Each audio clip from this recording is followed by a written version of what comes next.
So the presentation is by Mr. Dr. Kabir Singh. Please continue.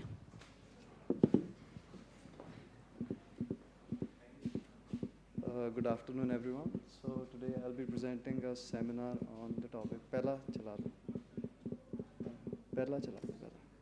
Change kar sakte hain. So I'll be presenting a seminar on a case of branch retinal vein occlusion with macular edema presenting as subacute visual loss.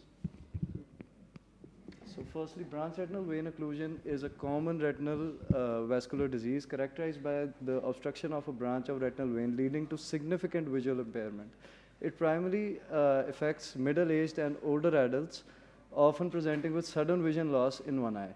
The condition is frequently associated with systemic risk factors such as hypertension, diabetes, and hyperlipidemia. So BRVO occurs when the retinal vein becomes occluded, typically due to compression of the vein at the site of an adjacent artery, leading to increased venous pressure and subsequent retinal hemorrhage, edema, and ischemia. Clinically, patients may present with blurred vision, visual field defects, or the perception of floaters, which can significantly impact their quality of life.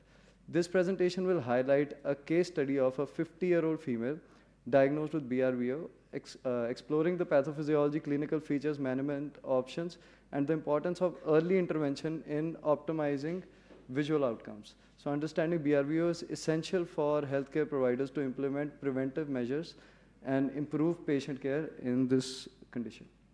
So firstly, this is the patient profile. So as a medical history, she had a history of hypertension for 12 years, uncontrolled despite regular medications, and BP checked on the day of presentation was 140 by 100 mm mercury.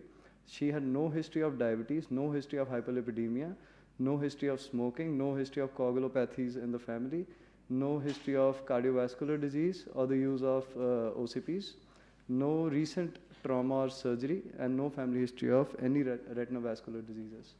So she only had one chief complaint, that was sudden decrease in vision in right eye over the past few weeks. So the examination findings, the visual acuity on the day of presentation in right eye was 636, in the left eye it was 612. The pupillary response was normal in size and reaction. The extraocular movements, they had a full range of movement in all the directions. Intraocular pressure in the right eye was 11 mm mercury and left eye 12 mm mercury, and the anterior segment findings were all normal on slit lamp examination.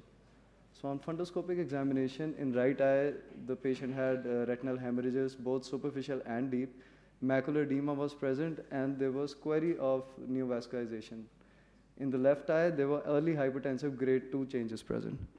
So in these pictures, we can see in the right eye, there are multiple hemorrhages, superficial and deep, in the inferior temporal quadrant, with the effect on the macula, and edema can also be seen, and hypertensive changes in the left eye. So the treatment and management was, in the right eye, intravitreal ranibizumab, 1 monthly 3 injections were given. So FFA was advised to confirm the presence of NVEs, but the procedure could not be completed due to an adverse reaction with the fluorescein dye. And regular monitoring of the eye was done using OCT, and we discussed the importance of blood pressure management and lifestyle modifications, and the patient was referred to the physician for systemic control. So the OCT findings, as we can see, pre-op, there are multiple fluid pockets. Then we can see CME has developed, and the retinal thickening is present. And post-op, after 6 months, there is marked reduction in the central retinal thickness, reduction of intraretinal fluid, and restoration of the foveal contour. So the vision after 6 months was 612, which is much better than the presenting vision.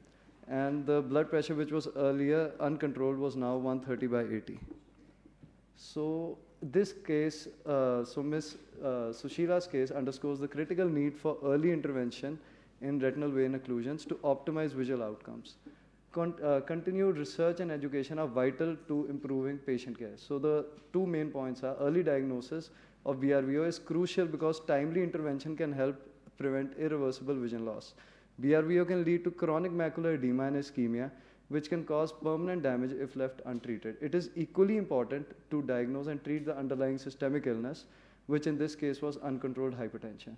So the three key benefits of early diagnosis are prevents visual loss, and because of prompt treatment of macular edema, reduces complications because of early detection of secondary complications like neovascularization, and improves treatment outcomes. So they have better responses to treatments such as anti-VEGF therapy.